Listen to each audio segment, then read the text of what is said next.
मेरे जीवन की चिंता करनी हो तो, मेरे जीवन की चिंता करनी हो तो, मेरी चिंता समाज सेवा के लिए है। मेरी चिंता समाज सेवा के लिए है। समाज सेवा पक्षपात रहित होकर ही की जाती है। समाज सेवा पक्षपात रहित होकर ही की जाती है। विशुद्ध सेवा भाव में विशुद्ध सेवा भाव में किसी प्रकार का व्यक्तिगत स्वार्थ आने से, किसी प्रकार का व्यक्तिगत स्वार्थ आने से धर्म में नुकसान होता है। धर्म में नुकसान होता है। एकमात्र परमात्मा का भय रखकर, एकमात्र परमात्मा का भय रखकर, अपने आप को मिटाकर, अपने आप को मिटाकर, मान बढ़ाई त्याग कर, मान बढ़ाई त्याग कर, इस जीवन को सेवा में ही समर्पण करना है। इस जीवन को सेवा में ही समर्पण करना है। देश सेवा व समाज सेवा के लिए देश सेवा व समाज सेवा के लिए प्रत्येक व्यक्ति है। प्रत्येक व्यक्ति है। समाज से ही व्यक्ति का महत्व है। समाज से ही व्यक्ति का महत्व है। व्यक्ति समाज का एक अंश है। व्यक्ति समाज का एक अंश है। प्रत्येक व्यक्ति विकार से निर्विकार होकर ही, प्रत्येक व्यक्ति विकार से निर्विकार होकर ही सेवा योग्य हो सकता है। सेवा योग्य हो सकता है। पूज्य गुरु जी। पूज्य गुरु जी। बोलो श्री सद्गुरु महाराज की जय। जय। बच्चों, आज हम गुरु जी का 14वां सूक्ति को पाठ करेंगे। 14वां सूक्ति कहती है, मैं तो मैला फेंकने का ढोंग हूँ। बोलो, मैं तो मैला फेंकने का ढोंग हूँ। तुम अपने पाप तुम अपने पाप मुझे देकर पवित्र बनो। मुझे देकर पवित्र बनो। हाँ बच्चों, ये ऐसा नहीं कि गुरुजी थे और गुरुजी के समय में उन्होंने बोला, ऐसा नहीं। जैसे ही हम गुरुजी को याद करते हैं, गुरुजी का ये सूक्ति हमारे जीवन में लाभदायक हो ही जाता है। मैं आपसे कहता हूँ, मैं तो मैला फेंकने का ढोंग हूँ। इसका मतलब हमारे पास मैला है और गुरुजी बन गए डस्टबिन।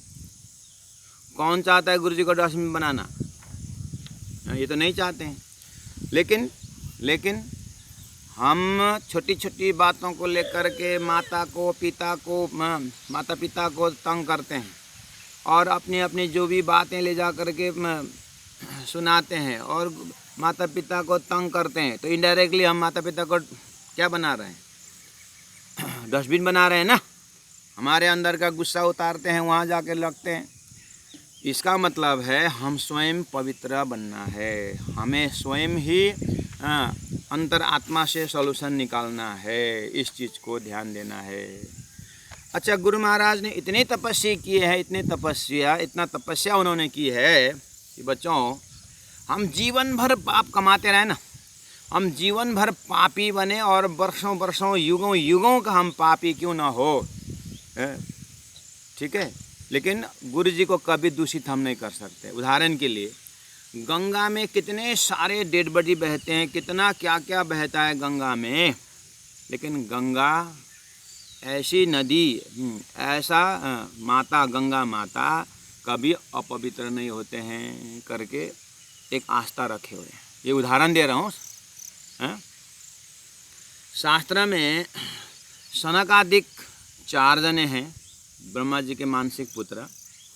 बोलते हैं कि ये विष्णु भगवान के सृष्टि में ये 4 जने, जैसे घर बनाने के लिए 4 पिलर होता है ना, खंबा, ऐसे ये 4 जने ऐसे खंबे में, इसे खंबे के रूप में सृष्टि में बैठे हैं 4 जगह, कि धरती में जितने भी पापी है ना, वो 5 वर्ष की उम्र के हैं और सृष्टि के खंबा रूप में बैठे हुए हैं। इसीलिए तो धरती इतना पापी जन होते हुए भी क्यों उलट पुलट नहीं हो रहा है। बोलते हैं कि 4 सनकादिक ने ऐसे तो तपस्या कर रहे हैं कि धरती का पापी भी उनको तपस्या को भंग नहीं कर सकता है। ये उदाहरण दे रहा हूँ बच्चों। ऐसा वेदों में संतों के कहावत में है। बस इसी उदाहरण से पकड़ लीजिए। हमारे परम आदरणीय श्री गुरुजी मंगलदास जी महाराज ने अपने जीवन में इतनी तपस्या की हमारा युगों युगों तक आने वाले हमारे शरीर से, हमारे मन से, हमारे बुद्धि से जो भी हम पाप कमाते हैं ना, हैं, जो भी हम पाप कमाते हैं ना, अगर गुरु जी को याद किए हमने तो सारा हमारा पाप, चाहे शारीरिक पाप हो चाहे मानसिक पाप हो, वो नष्ट हो जाता है। लेकिन बार बार पाप करना और गुरु जी को तंग करना, ऐसा नहीं। जाने अनजाने में आज तक हमारे शरीर से और हमारे मन से कोई पाप कमाया हो तो आप आज के दिन से, आज के दिन गुरु जी ने ये सुक्ति बोला ना आपको, आज के दिन आप गुरु जी के पास जाइए, गुरु जी को याद करिए, गुरु जी आज तक मेरे से जो भी कर्म हुआ, जो भी हमने पाप किए हैं, जो भी पाप हुआ हो जाने अनजाने में, मुझे क्षमा कर दीजिए और मुझे पवित्र बना दीजिए, और आगे से मैं पूरा होश के साथ जीऊँगा।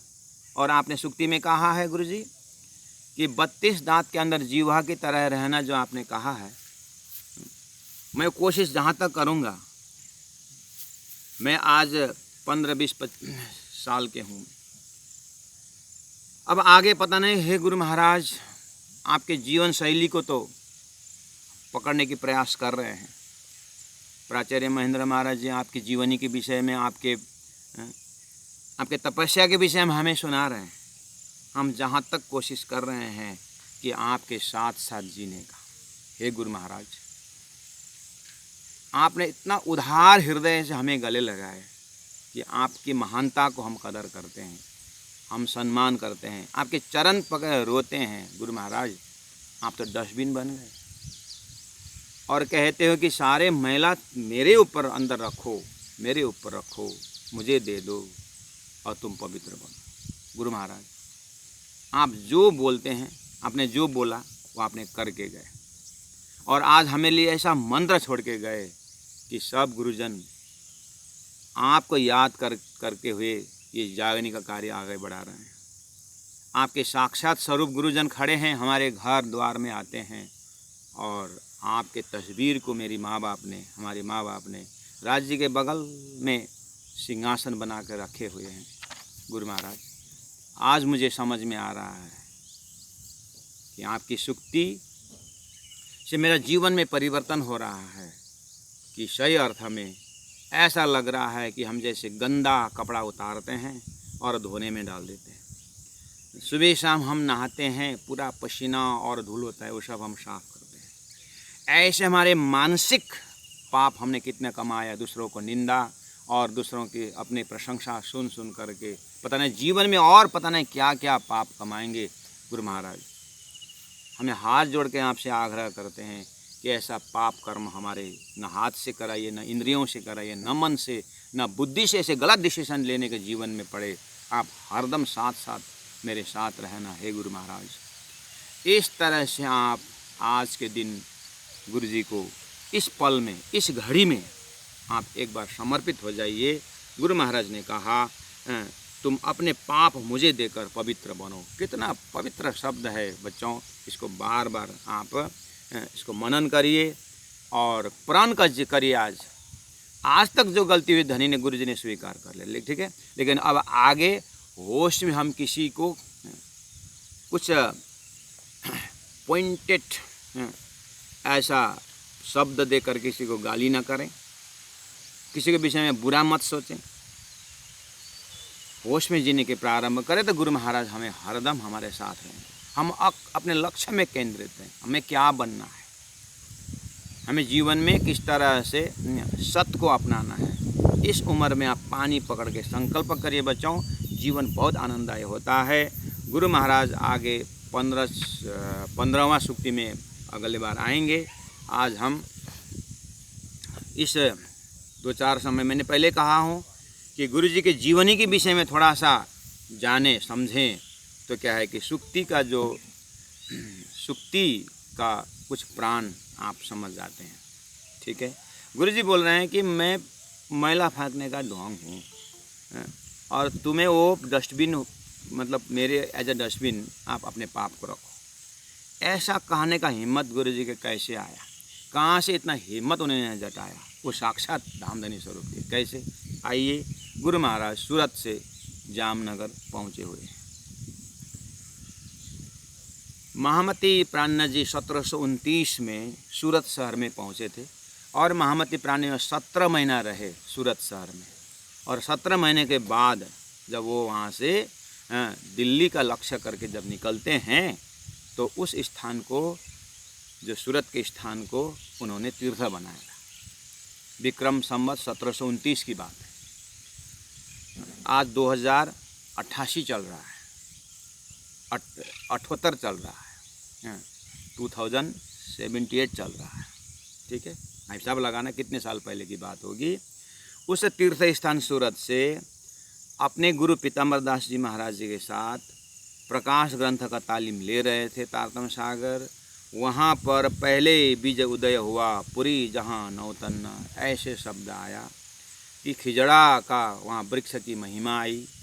और खिजड़ा वृक्ष को देखते हुए प्राण जी कहते हैं कि ओहो, ये वृक्ष मेरे लिए दवाई का काम करता है, दवा का काम करता है। क्यों? ये पेड़ के नीचे बैठ कर के गुरु महाराज, सदगुरु महाराज परमधाम की बातें करते थे। बहुत सारे प्रकाश ग्रंथ में सदगुरु की महिमा है अलग अलग प्रकार से। मंगल विद्यार्थी जो सूरत में सीख रहे थे तारतम बानी, उनसे रहा नहीं गया, वो चल दिए नौतनपुरी। वहाँ पर उस समय सुखलाल दास जी महाराज गादीपति थे और वहाँ उन्होंने फिर उन्होंने वहाँ पर तालीम शुरू की गुरु के साथ। अब वहाँ पर भजन कीर्तन में लगने लगे। ठीक है, 16 वर्ष का उम्र करीब। अब प्यारे बच्चों, यहीं सूरत, यहीं नौतनपुरी धाम में रहने लगे। माता पिता से बोलिए इस बार की छुट्टी में जहाँ जहाँ गुरु महाराज तीर्थ यात्रा करने के लिए निकले थे, आप भी अपने माता पिता को बोलिए और हमको पद्मावतीपुरी धाम ले जाइए। इस छुट्टी में आप सूरत महामंगलपुरी धाम ले जाइए और हमें ऐसा खिजड़ा का दर्शन करवाइए जहाँ सदगुरु ने अपने हाथ से वहाँ पर रखे थे, अपने हाथ से लगाए थे। उस पौधा को, उस वृक्ष को हाथ से स्पर्श करे, ये हाथ धन्य हो जाता है। ये हाथ ने पता नहीं क्या क्या स्पर्श करेगा जीवन में, लेकिन इससे पहले एक कवच की भांति इस हाथ से उस वृक्ष को स्पर्श करे और गले लगे। सदगुरु को याद किए हैं, याद दिलाता है वो वृक्ष। ऐसा भावना से हम जुड़े। माता पिता को बोले अब इस बार कैसे वातावरण अच्छा हो रहेगा, परिस्थिति अच्छी हो जाएगी, तो आप एकदम मेहनत करिए। जहाँ पढ़ रहे हैं अभी से मेहनत करिए, फर्स्ट डिवीज़न ले आइए, स्टार मार्क्स ले आइए, एकदम डिस्टिंक्शन ले आइए। उसके बाद फ्रेश दिमाग से आप तीर्थ यात्रा में निकलेंगे। ये आपका पॉजिटिव थिंकिंग दिमाग में रखिएगा। गुरु महाराज वहाँ पहुँच करके रहने लगे। ठीक है, अब समय आया, ऐसी व्यवस्था हुई तो वहाँ पर एक साधुओं का झुंड जो है, पूरा भजन कीर्तन करते हुए साधुओं का झुंड नौतनपुरी से पद्मावतीपुरी धाम के यात्रा में निकल गए। साधु एक चिमटा बजाते हुए, शंखनाद करते हुए नौतनपुरी धाम से पद्मावतीपुरी धाम की यात्रा, पैदल यात्रा हो या गाड़ी हो, जैसे भी हो, वो निकले। उनके साथ में ये विद्यार्थी मंगल भी पद्मावतीपुरी धाम की यात्रा में निकल गए। माता और भाई कहाँ हैं? सूरत में है, महामंगलपुरी धाम में। वो अकेले निकल गए थे और साधुओं के झुंड में लग गए। देखियो तो साधु होने का अंकुर जो है ना, बहुत पसंद करते हैं साधु झंडे। आप लोगों को साधु का झंडा अच्छा लगता है? नहीं लगता है? ए चोटी वाला बोलते हो आप, ए धोती वाला बोलते हो आप। आपको चोटी वाला, धोती वाला, कंठी वाला बोलने से कुछ नहीं होगा उनका, लेकिन आप, हमारा क्या बिगड़ेगा? मन मस्तिष्क बिगड़ेगा, समझे ना। साधु संतों को कदर करने चाहिए। ये परमात्मा का संदेश भाग है। गुरु मंगल 16-17 वर्ष की उम्र में निकल गए फिर पद्मावतीपुरी धाम। कितनी बढ़िया बात है, देखिए। ठीक है, चलते हैं अब। और गुरु मंगलदास जी कहीं भी, ये साधुओं के जमा से जहाँ निकल रहे हैं ना, जैसे कहीं रहना होता है, डेरा करना होता है। देखो 16-17 साल की है, और कहीं डेरा करना बैठना होता है ना, सुबह जल्दी उठते और आग जला करके भोजन तैयार कर देते थे साधु संतों के लिए। क्या क्या रहस्यमय है ना गुरु जी का जीवन, देखो तो। और स्वभावतः ही जब आप सोचो साधु संतों के जमात में, हो सकता है वो बड़े, ये जो एकदम नौजवान में भी एकदम किशोर आप जैसे उम्र में है, 16-17 साल के हैं ये, हैं साधुओं के जमात से तीर्थ यात्रा में निकले हुए हैं। और वो साधु संत हो सकता है बूढ़े होंगे, कोई कैसे रोगी होंगे, गुरु महाराज सबकी सेवा कर रहे हैं और भोजन बना करके खिला रहे हैं। सेवा में हरदम एक नंबर में आगे आ जाते हैं गुरु महाराज हैं। और ऐसे करते करते वो पद्मावतीपुरी धाम पहुँचे।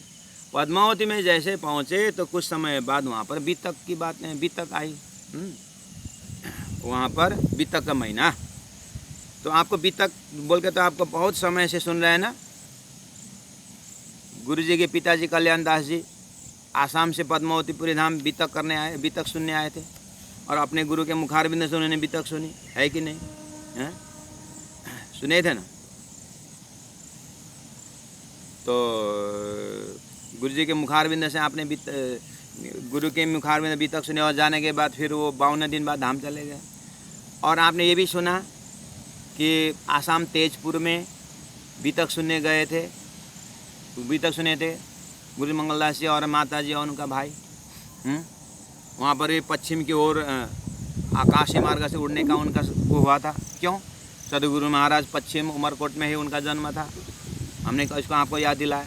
इसका मतलब बच्चों ये चीज़ ध्यान में रखना है कि हमें श्री कृष्ण की कथा, भगवान राम की कथा, इन अवतारियों की कथा, अच्छी अच्छी बातें सुनना चाहिए। बच्चों में क्या संस्कार देखो तो। आप पता नहीं लोगों, आपके अभिभावक सुनाएंगे नहीं सुनाएंगे, आप इतना ज़रूर कूट कूट के हृदय में भर के रखिए कि हमें संतों की जीवनी, महापुरुषों की जीवनी सुनना चाहिए। उससे क्या होता है, उनका अनुभव सुनते सुनते ना, जैसे आप 20 साल के उम्र तक में सभी संतों की जीवनी सुनेंगे ना, आप उस चीज़ को अगर 40 वर्ष के बाद सुनते तो आपके जीवन में 20 वर्ष अभ्यास करने का समय चला जाता है, 20 वर्ष बेकार में चले जाता। विवेकानंद को जीवनी पढ़िए, शंकराचार्य को पढ़िए, सब 12, 13, 15 साल में तो इन लोगों ने सारा शास्त्र को पढ़ लिया। तो आज हमारा समय कैसे जा रहा है देखिए तो। सब बच्चों से मैं आग्रह करता हूँ, बच्चों मैं बहुत प्रेम भाव से आपको बोल रहा हूँ, आप थोड़ा सा भी समय मिलेगा ना, गॉसिप में ऐसा वो फलना ऐसा करके बात बेकार में नष्ट करिए। आप अच्छे किताब पढ़िए, 2 सेंटेंस भी पढ़िए, प्रेम भाव से पढ़िए और परमात्मा के पास होके पढ़िए, बहुत आनंद आता है। देखो तो गुरु महाराज सेवा करते करते पद्मावतीपुरी पहुंच गए। बीतक का समय आ गया। बीतक में ये 19-20 वर्ष के हुए। बीतक के ये समय में अभी पद्मावतीपुरी में रहते रहते सेवा कर रहे हैं, संतों को भोजन खिलाना और सीखना साधना, यही चल रहा है। तो स्वभावतः साधु संतों ने आशीर्वाद दिया, जरूर दिया है। तो आशीर्वाद के फल से क्या हुआ, वो पद्मावतीपुरी धाम में जो बीतक महीने में बीतक करते हैं, तो बीतक ग्रंथ एक चौपाई पढ़ने वाला होता है और एक चौपाई का अर्थ करने वाला होता है। तो बीतक बाँचने में, उसको बाँचना का मतलब पढ़ना, जो शास्त्र ये जो अपने सैद्धांतिक उसमें बाँचने का अर्थ होता है पढ़ना, ठीक है। बीतक बाँचने का, बीतक पढ़ने की जो सेवा है, ये गुरु मंगलदास जी को मिला।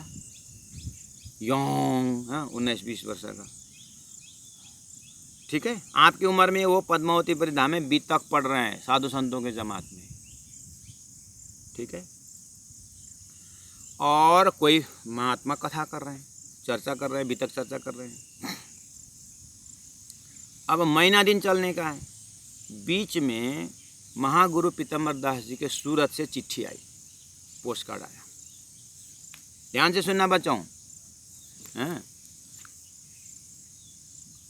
गुरु महाराज, गुरु जी मंगलदास जी 19-20 वर्ष के हैं, उम्र पकड़ो पर एक नंबर। और पद्मावतीपुरी धाम में, तीर्थ में, जहाँ पर प्राणनाथ जी का पार्थिव शरीर रखा हुआ है, जहाँ पर महामती प्राणनाथ जी 74 साल की उम्र में धाम चले गए, तो उनका शरीर रखा हुआ जगह का नाम है पद्मावतीपुरी धाम हमारा तीर्थों में से एक तीर्थ है, ठीक है।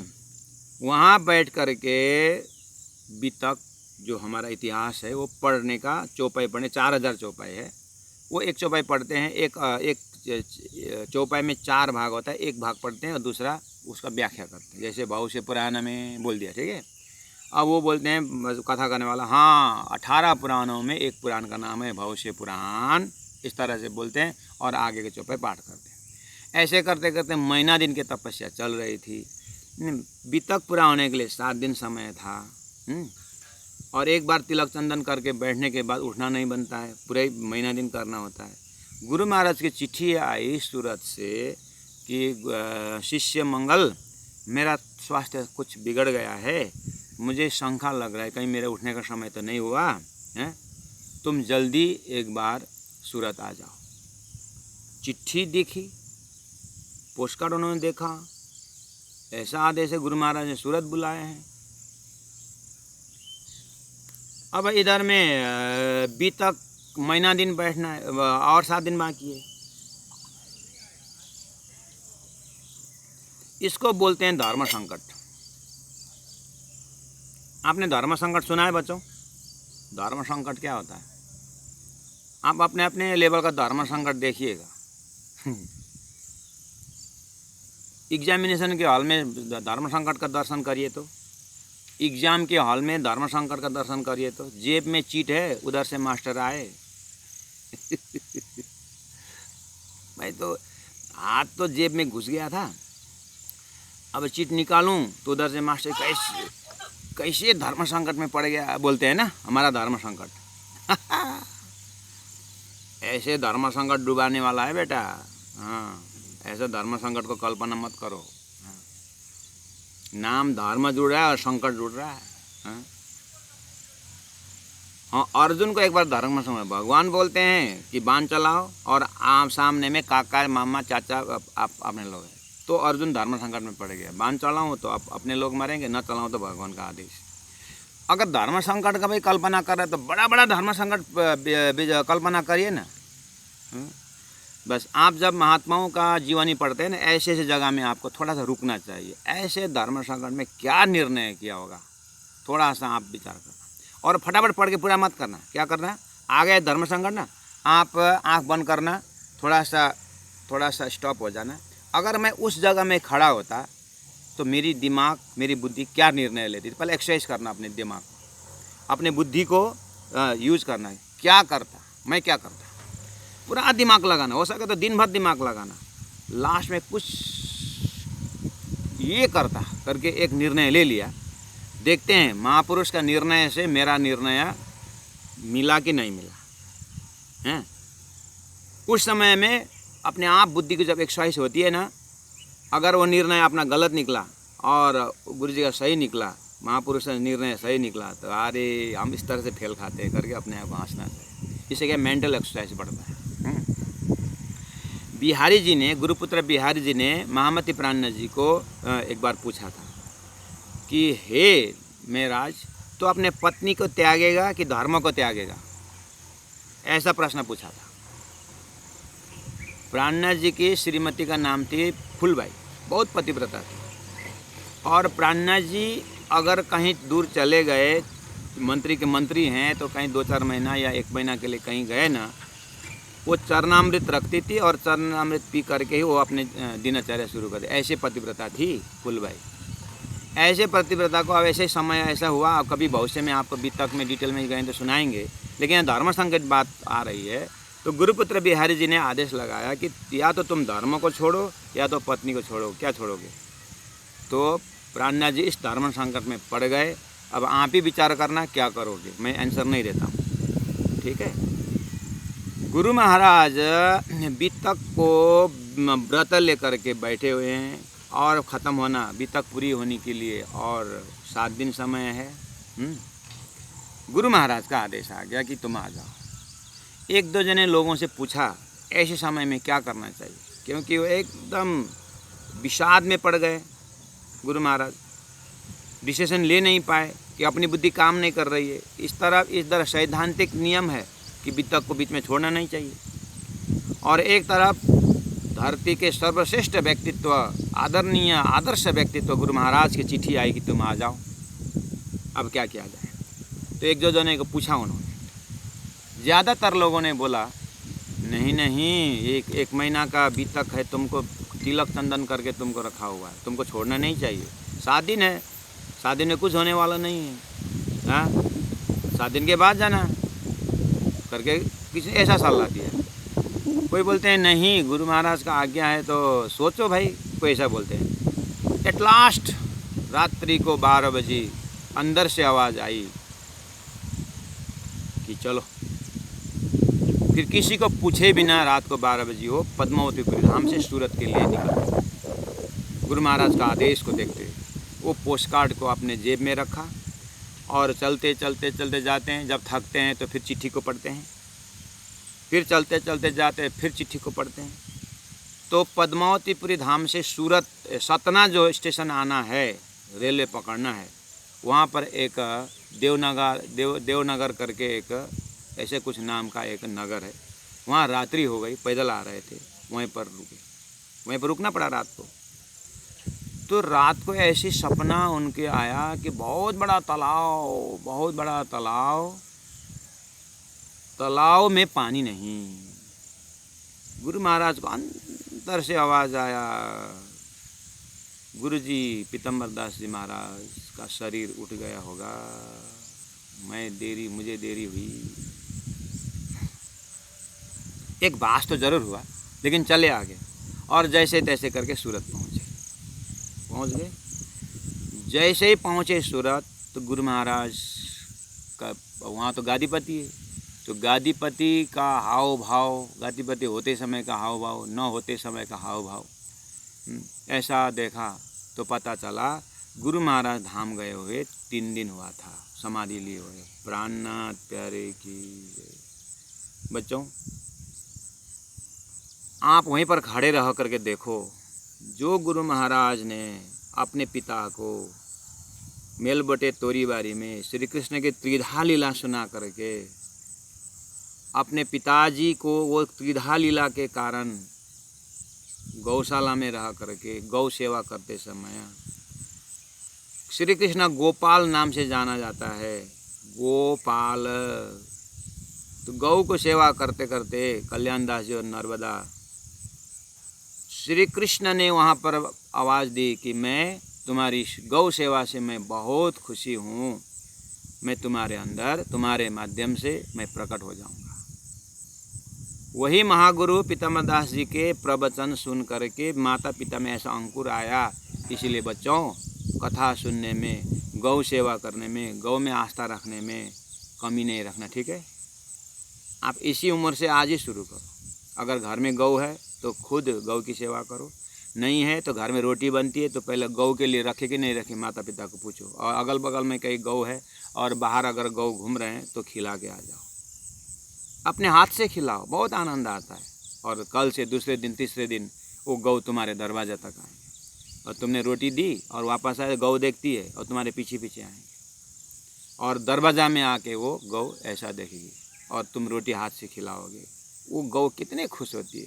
सब हमारे आशीर्वाद लेने का इतनी जगह है, हम हर तरह से आशीर्वाद ले सकते हैं। ये सब अपना जीवन को, अपने भविष्य को उजाला बनाने वाला प्रश्न है। ऐसे गुरु महाराज हैं, पीतम्बर दास महाराज जी वहाँ से आसाम पहुँचे, अपने पिता कल्याण दास जी ने याद किए, अपने आप को 18 महीना के बच्चा को लेकर के माँ बाप वहाँ पहुँचे और उन्हीं गुरु महाराज के मुखारबिंद से बीतक सुन करके, उसी पद्मावतीपुरी धाम में सुन करके गुरु कल्याण पिताजी कल्याण दास जी की परमधाम गमन में साक्षात राजी का दर्शन हुआ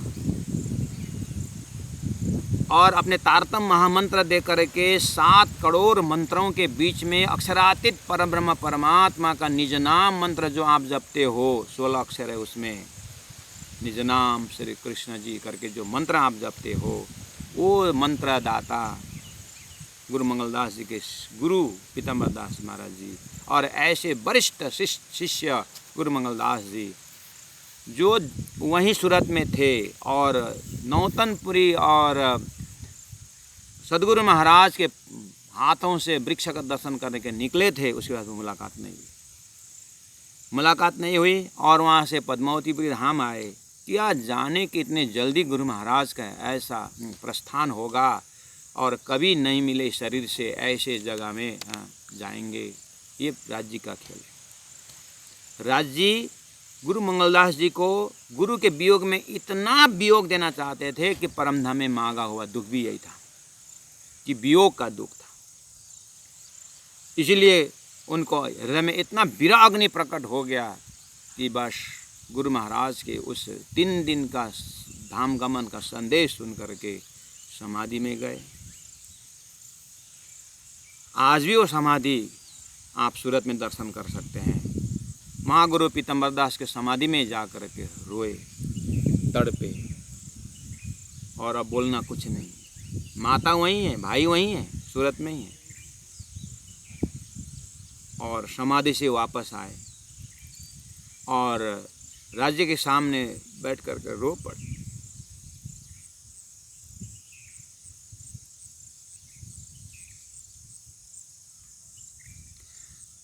बच्चों, ये 20 वर्ष का उम्र का गुरु मंगलदास जी, आपका उम्र कितना है? अपने हृदय को दर्शन करो तो बेटा, कि अपने गुरु के प्रति हमने इसका कुछ, मेरा 9 है। हाँ, अपना 9 साल का उम्र के, कोई 12 साल के उम्र के हैं, कोई 15 साल के उम्र के हैं। आप सभी को मैं आग्रह कर रहा हूँ, गुरु जी मंगलदास जी अपने गुरु के धाम गमन के समय में 20 साल के थे और राजी से प्रार्थना की कि हे राजी, क्या आदेश है। वहीं पर माता नर्मदा बाई है, जिनके विषय में हमने कहा कि सेवा ऐसे सेवा रहती थे गुरु माता ने कि वो उनकी कपड़ा कभी सूखी नहीं रहती थी, गीली रहती थी। तो वहाँ पर जैसे वो समाधि से उठ के गए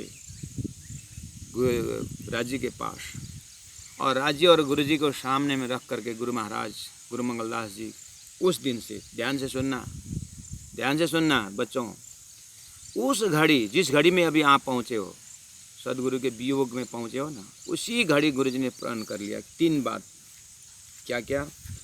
कि उस दिन से उन्होंने हाथ से सिले हुए कपड़ा छोड़ दिए और अन्न और नमक मतलब सॉल्ट उन्होंने छोड़ दिया। उम्र एट द एज ऑफ 1920, और अन्न ग्रहण करना छोड़ने ने, अब मैं अन्न ग्रहण नहीं करूँगा, और हाथ से सिला हुआ जो वस्त्र वो नहीं पहनूँगा। अब वो ऐसे ऊपर से मेखला, ऐसे कपड़ा डाल करके धोती लपेट कर, और एक वस्त्र ऊपर से, अंग वस्त्र बोलते हैं, ऊपर से एक कपड़ा उसमें और एक धोती ऐसा लपेट के लंगोटी पहन करके। अब यहाँ कोई सिला हुआ कपड़ा नहीं है। एट द एज ऑफ 1920 गुरुजी ने ऐसा प्रतिज्ञा किया कि हे गुरु महाराज, अब मैं अन्न भी ग्रहण नहीं करूँगा और नमक भी ग्रहण नहीं करूँगा और सिला हुआ वस्त्र नहीं पहनूँगा। आँख में पूरा आंसू बहते हुए गुरु महाराज ऐसे बोल ही रहे थे, राजी से प्रार्थना कर ही रहे थे। मंदिर के पुजारी जी आ गए, आकर के देखा, ओहो ब्रह्मचारी जी, आपके गुरु महाराज ने शिष्य मंगल आएगा तो ये स्वरूप साहेब उसको दे देना करके गुरु महाराज ने अपने हाथ से लिखी हुई हस्तलिखित स्वरूप साहेब गुरु मंगलदास जी को ले रखे थे। पुजारी जी ने वो सौंप दिया। बोलो श्री सदगुरु महाराज की जय। वो स्वरूप हाथ में रख करके इतने खुशी और इतने आनंद, लेकिन इतना विरह कि उस समय का वो हृदय, बच्चों आप गुरु जी को याद करो, क्या हृदय था उस समय। सब अपने अपने बच्चों को बख्शिश देते हैं, कोई डॉट पेन देते हैं, कोई कैमरा देते हैं, कोई मोबाइल देते हैं। बच्चों आप अपने अभिभावक से यही बोलिए कि जीवन में काम आने का चीज़ दीजिए जो अपने आत्मा को उद्धार हो। ऐसे सुंदर ग्रंथ कोई हमें बख्शिश में दे, आप कल्पना करो हमारा जीवन क्या होता है। हम तो माता पिता से बोलते हैं कि इस बार छुट्टी में हमें कहाँ कहाँ घुमाने ले जाइए। अरे बोलिए ना, तीर्थ ले जाइए बोलिए। और कोई घड़ी दे, मोबाइल दे, ऐसे बात करे। आप बोलो इस बार अपने जन्म दिवस में कोई बख्शिश दे रहे हैं, कोई गिफ्ट दे रहे हैं, तो ऐसे ग्रंथ दो, ऐसे किताब मुझे दो कि मेरे उसको पढ़ने से मेरे जीवन की यात्रा सफल हो। As you think so you become. बच्चों, हम अपने ही बुद्धि से अपने कल्याण कर सकते हैं। अगर हम अपने बुद्धि बिगाड़ दें, हमें उसी का वो हमारा नाश भी करता है। इतना सुंदर बुद्धि हमें दिया है परमात्मा ने, हम क्यों नहीं सकारात्मक सोच क्यों नहीं क्रिएट करते। बीज भी हमारे अंदर, अमृत भी हमारे अंदर है। गुरु महाराज देखिए तो वो ग्रंथ जैसे हाथ में आया और प्रण कर लिए। 18,758 चौपाइयाँ गुरु मंगलदास जी ने अपने गुरु पीताम्बरदास जी के धाम गमन के इस समय में गुरु महाराज ने अकेले बैठ करके 36 घंटा लगा करके बिना पानी पिए 36 घंटा बैठ के उठे नहीं, अकेले अखंड पारायण पढ़ के गुरु जी के श्रद्धांजलि समर्पण किया। बोलो श्री प्राणनाथ प्यारे की। और वो स्वरूप साहिब ले करके अपनी माता, अपने भाइयों को फिर नौतनपुरी धाम दर्शन कराते हुए अब गुरु माता ने कहा कि बेटा, महागुरु अपने गुरु महाराज धाम चलने के बाद हम अनाथ हो गए, हम एक बार क्यों न जन्म स्थान चले जाएं करके महल बोटे, जहाँ गुरु जी का जन्म स्थान है, वो गौशाला याद आया गुरु माता को। अपने पति ने छोड़ दिया आसाम में, गुरु ने छोड़ दिया गुजरात में। अब एक बेटा है और ये छोटा है, 2 बेटा है। अपने बड़े बेटा मंगल से गुरु माता ने आग्रह कि हम एक बार जन्म स्थान जा कर के अपने पैतृक ससुर जी, अपने माता पिता, तुम्हारा मामा काका, एक बार परिवार से मिल के आएँ, इसे हमारी इच्छा है। तो ठीक है, गुरु माता की इच्छा पूरा करने के लिए तीर्थाटन करते हुए फिर अपने जन्म स्थान मेलबोटे कालिम्पोंग आए, मेलबोटे इलाम आए। और इलाम आने के बाद मामा के घर में रुके। लेकिन आपको मैंने पहले ही बताया हूँ, राणा शासन के समय से कुछ प्रचार शैली में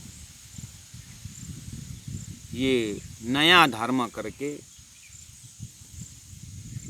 गुरुजी मंगलदास जी के पिताजी जो थे वो थोड़ा अच्छा नहीं मानते थे। इसीलिए बहू ने, और लड़का तो चला गया, इसे बहू ने ये धर्म लिया करके उनको अच्छा नहीं माने। तो फिर वहाँ एक 2 रात ही रुके। वहाँ पर लोगों ने तंग भी किया, प्रश्न के ऊपर प्रश्न। 20 साल का उम्र का ये लड़का, जवान, पता नहीं लोगों ने क्या क्या किया, क्या क्या बोला। साहित्य कहता है कि थोड़ा सा लोगों ने तंग भी किया। भले ही जो गुरु महाराज माँ बाप माता को, भाई को लेकर के कालिम्पोंग तरफ निकल गए, क्योंकि गुरु महाराज पीताम्बरदास महाराज जी, गुरु जी को अभी पता है कि उनका तो जन्म भी नहीं हुआ था जब पीताम्बरदास महाराज जी तोरीबारी में श्री कृष्ण के त्रिधारी लीला सुना करके माता पिता में अंकुर भर के वो दार्जिलिंग के तकबर होते हुए, इच्छे मंदिर होकर के जलपाईगुड़ी होते हुए वो आसाम गए थे। ये रास्ता जो उनको अभी तक सुनने में आए, गुरुजी इस तरह से गए थे, तो उन्होंने उसी स्थान होते हुए इच्छे मंदिर जाने की उनकी इच्छे मंदिर पहुंच गए। और इच्छे मंदिर से और वहाँ पर माता राजबाई माता से मिलना हुआ। फिर वहाँ से ऐसा करके फिर वो सूरत की यात्रा चले गए। अब गुरु महाराज अब यहाँ से गणदेवी, बड़साल, अम्बला आदि स्थानों से अब मंदिर का जीर्णोद्धार, पुराना मंदिर में पूजा करना, सुंदर साथ की सेवा करना, इस तरह से अब ये वाला उनका चलता है। और गुरु महाराज को दिया हुआ स्वरूप साहिब साथ में है। वो स्वरूप साहिब प्राणनाथ जी बोलो, गुरु जी बोलो, परमधाम बोलो, उनका वही संपत्ति है, गुरु जी का प्रसाद है, कहीं रुकावट नहीं है। जहाँ भी जाओ गुरु महाराज को याद करते हुए आगे निकलते हैं तो सुंदर साथ की सेवा चलती रहती है। ऐसे करते करते गुरु महाराज पाकिस्तान, आज का, उस समय तो भारत बंटवारा था नहीं, और तो वो पाकिस्तान, आज का पाकिस्तान में पहुँचे। आपको याद दिलाऊं बच्चों, जिस तरह से आप गुरु मंगलदास जी बोलते समय जो जहाँ जहाँ ये हैं, आज नेपाल में होंगे अभी यहाँ सुनने वाले, कोई बेंगलोर में है, कोई बम्बई में है, कोई आसाम से सुन रहे हैं। आपको गुरु मंगलदास जी बोलते समय कालिम्पोंग मंगल धाम, आप आज के तिथि में आपके आँखों के आगे वो धाम है, ठीक है। तो जिस तरह से गुरु महाराज महामती प्राणनाथ जी धाम जाने का 200 वर्ष बाद में गुरु मंगलदास जी का आगमन हुआ धरती में, ऐसे ही महामती प्राणनाथ जी धाम जाने के पश्चात संत महंतों, प्राणनाथ जी के शिष्यों ने इस धर्म को बहुत आगे बढ़ाया, ठीक है। और उस पाकिस्तान स्थान तरफ, उस तरफ मलकहास जिसको कहा जाता है, उस क्षेत्र में भी गुरुजी आने से पहले ही बहुत संतों का धर्म का वहाँ पर प्रचार हुआ। तो वहाँ के इतिहास कहता है कि वहाँ पर एक भैया सीताराम करके जो पद्मावती धाम में उनको आवाज़ आई, महामती प्राणनाथ जी का आदेश स्वरूप आया, तो वो वहाँ से उस तरह जा करके दरबारा सिंह करके वहाँ किसी को जगाए, दरबारा सिंह नाम के। इस तरह से अब उसी जगह में वहाँ पर बाबा दयाराम साहिब धाम भी वहाँ पर हुआ, जो आज करनाल में बाबा दयाराम धाम करके यहाँ हुआ। लेकिन बाद में जब पाकिस्तान इंडिया जब अलग हुआ तो वहाँ से सब पलायन हो करके फिर भारत में आ करके, और वो बाबा दयाराम धाम का जो गादी है वो मलकाहास की गादी है, तो वहाँ पर ये आ गया। अभी थोड़ा सा बच्चों को मैं एक इतिहास सुना रहा हूँ। आप गुरु मंगलदास जी करके कालिम्पोंग तरफ जानते हैं ना, ऐसे बिहार तरफ, इधर जो गोरखपुर यूपी तरफ, एमपी तरफ, महाराष्ट्र तरफ अलग अलग संतों ने प्रचार किया, उसको दिमाग में रखना, ठीक है। इस तरह पंजाब तरफ के जो जागनी है वो बाबा दयाराम साहिब और भैया सीताराम, दरबारा सिंह, इस तरह से सिख जातियों में, सिख में परंपरा में भी इस तरह से धर्म गया है। गुरु महाराज गुरु मंगलदास जी, उनसे पहले के सारा इतिहास, तो उन लोगों ने कहाँ कहाँ मेहनत करके मंदिर बना के रखे हैं, उसका बूढ़ा हो गया होगा, मंदिर गिर रहा होगा, वहाँ पर गुरु महाराज सेवा करते हैं और 2-4 महीना रहते हैं और वहाँ पर मंदिर का जीर्णोद्धार करते हैं। देखो तो गुरुजी अपने ज़माने में फाउंडर भी हैं अपने संस्था के, और वो रिफॉर्मर भी हैं, पूरा धर्म का रिफॉर्म करते हुए, और उपदेश वाणी चर्चा स्वरूप साहिब तो सामने में, और गुरु का आशीर्वाद है। इस तरह से वो आगे बढ़ते बढ़ते वहाँ चले गए। एक छोटी सी कहानी आती है, वहाँ पर एक गोविंद दास करके महंत रहते थे, और उस समय में वहाँ पर नहीं थे मलकाहास में, तो वहाँ पुजारी थे, तो वहाँ का नियम था 3 दिन ही रुकने का। तो 3 दिन रुके और बोला कि आप यहाँ से चले जाओ, समय हो गया है। तो महंत जी तो आए नहीं थे, इसलिए गुरुजी ने सोचा कि ठीक है, अब यहाँ का इतना ही नियम है तो यहाँ से निकलते हैं। तो फिर वहीं पर पंजाब क्षेत्र में 1 महीना तक वो भ्रमण किए, लेकिन यहाँ आने के बाद फिर दोबारा आना होता है कि नहीं होता है, संत गोविंद दास को मिले भी न कैसे जाएं। तो फिर वो चले गए उसी स्थान में, और वो पुजारी तो थे, हाँ ये आए थे पहले, अब महंत जी थे। अरे ब्रह्मचारी जी, आपका आगमन नहीं महाराज, मैं पहले भी आके गया, आप नहीं मिले तो फिर दोबारा आया हूँ। अरे तो मेरे सौभाग्य की विषय है। और वहाँ पर वाणी चर्चा करने को गोविंद दास जी ने उठाया, और उन्हें ऐसी वाणी चर्चा की, वहाँ के सुंदर साथ ने 1 महीना तक रुक के रखे। तो ये जो पुजारी थे उन्होंने साष्टांग प्रणाम करके माफ़ी मांगी कि मैंने 3 दिन में आपको निकाल दिया, दर दर रोने लगा। ऐसे ऐसे गुरु जी का अनंत कहानी है कि उसने माफ़ी मांगी कि मैंने आपको नहीं पहचाना। 1 महीना तक उनकी वहाँ पर रहे, चर्चाएं हुई। इस तरह से गुरु महाराज जगह जगह जाते हैं, और घूम घाम और सबको उद्धार करना, सबकी बात करते करते अब गुरु महाराज उसी स्थान से होते हुए अब राजस्थान तरफ आते हैं और राजस्थान चले गए और वहाँ नागौर मंदिर में पुजारी रहे। वहाँ पर राजस्थान नागौर मेड़ता ये बहुत फेमस है। और आपको बताऊं, जब आप बच्चों से मैं आग्रह करता हूँ इतिहास को आप अच्छा ना भी लगे तो भी कम से कम कान में सुन के रखिएगा, बहुत काम आता है। गुरु महाराज उस मेड़ता नागौर इसीलिए गए कि 300 साल पहले 350 साल पहले महामती प्राणनाथ जी, अभी हमने कहा ना 1729 में सूरत में थे, तो सूरत से महामती प्राणनाथ जी सिद्धपुर पालनपुर होते हुए मेड़ता पहुँचे थे। मेड़ता में 4 महीना रहे थे और मेड़ता नागौर तो नज़दीक स्थान है और वहाँ से बहुत सुंदर साथ को जागनी करके वहाँ पर विशेष एक महामती प्राणनाथ जी का मारवाड़ी शिष्य रहे 2 जने, झांझन भाई और राजाराम भाई। ये झांझन भाई राजाराम भाई के वंशज आज भी मेड़ता नागौर में है।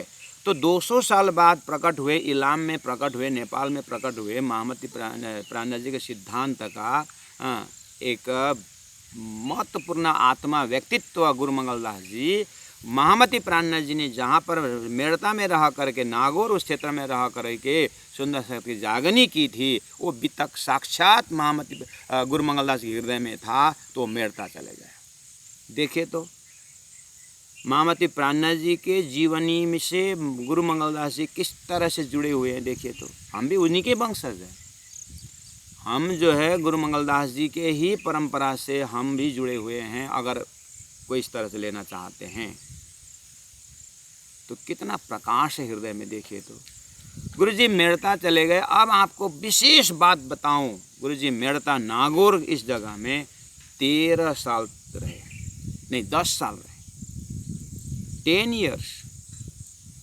इसका मतलब है गुरु जी महाराज 22 वर्ष की उम्र से 33 वर्ष की उम्र तक, यानी 10 साल में नागौर मेड़ता इस क्षेत्र में तपस्या करते रहे।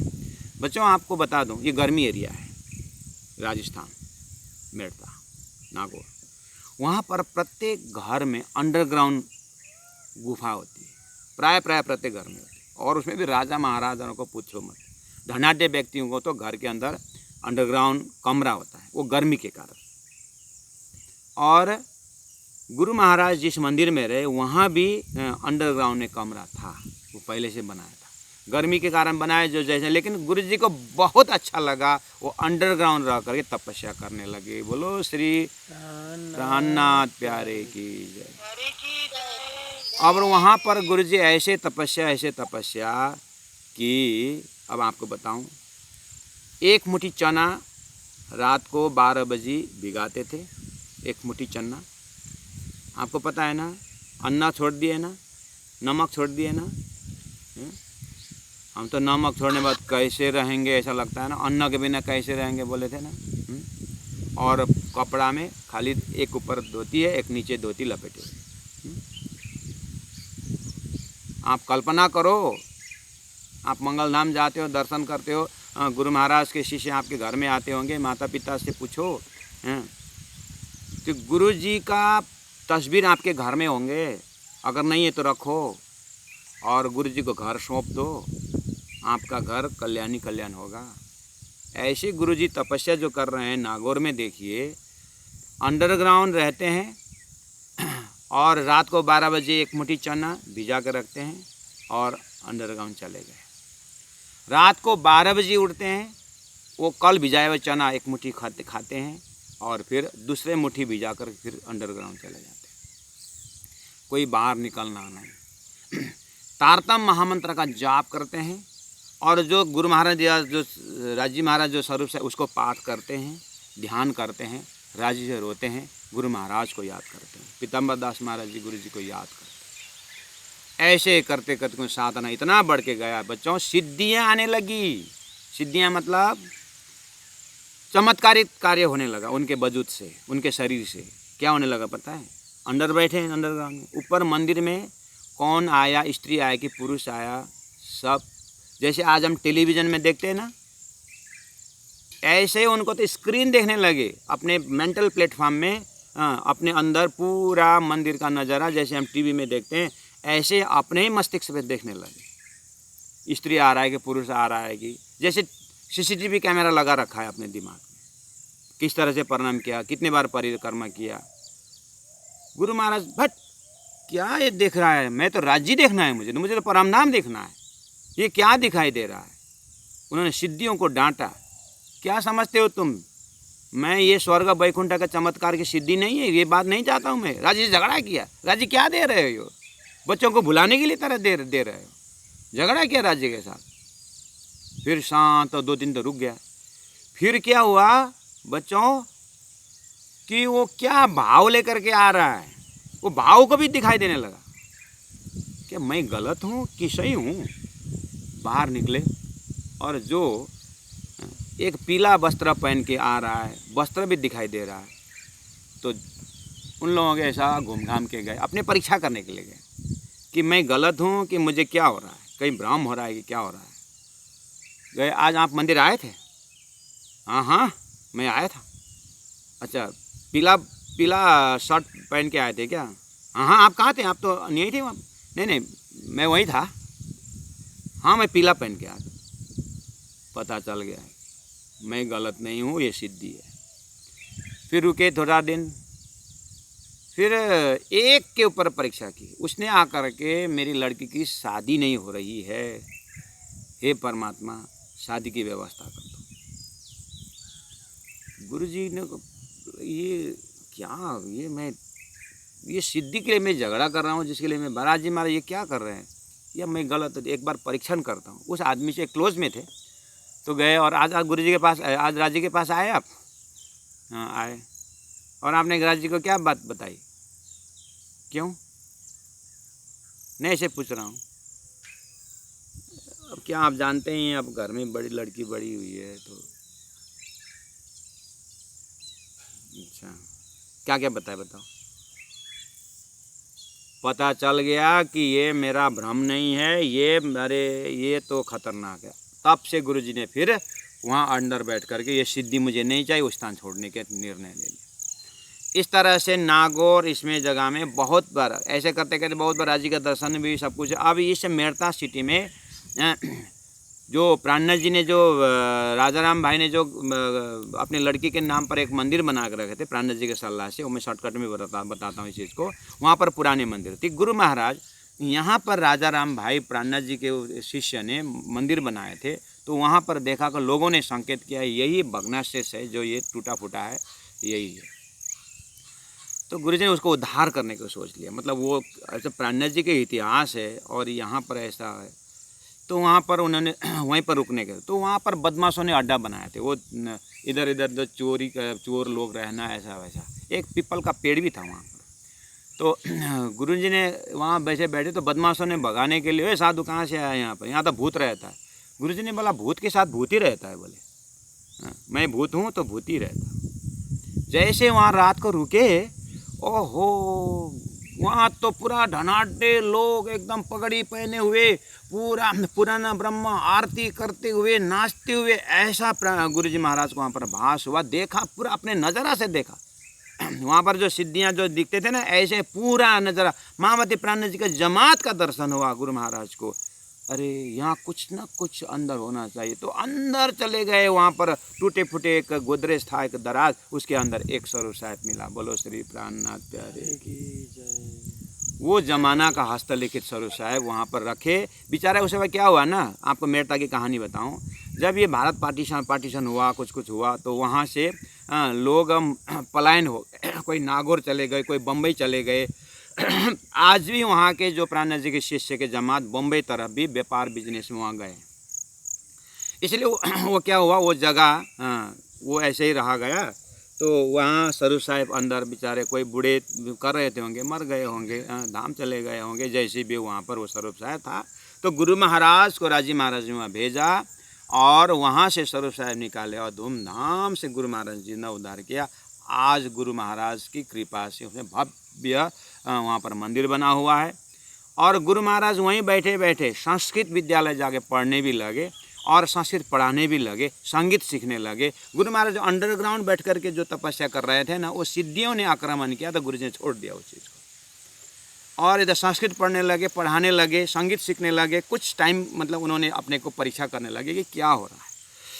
और वहाँ से जैसे गुफा से निकल गए तो राज्य जी का यहाँ पर सिंहासन का दर्शन हुआ। ये भी तो कुछ कारण है, अगर वहाँ बैठे रहे तो गुफा में ही वो चला गएगा, तो ये मंदिर का उदाहरण कौन है? वो भी हो सकता है, क्योंकि राज्य महाराज परमधाम में बैठ करके सारे नज़ारा देख रहे हैं। तन की जाने, मन की जाने, जाने दिल की चोरी, उन साहब से क्या छिपा है जिनके हाथ में डोरी। बच्चों, आप गुरु महाराज को तपस्या को ध्यान से देखिए तो, और वहाँ पर मंदिर बनाए, और वहाँ पर उन्हीं जहाजन भाई के परिवार के वहाँ पर थे लोग, उन लोगों को नाता पोता वो थे, तो उन लोगों को जिम्मेदारी दी। इस तरह से गुरु महाराज वहाँ से फिर आगे निकलते हैं मेड़ता से। ये विषय फिर अगले हफ्ता शनिवार को, आने वाले शनिवार को फिर 7:30 से 8:30 में हम उपस्थित होंगे। जो भी आप लोग यहाँ श्रवण कर रहे हैं, कृपया मैं आग्रह करता हूँ मंगल सूक्ति को पढ़ा करिए और गुरु जी के जीवनी को जानने की कोशिश करिए।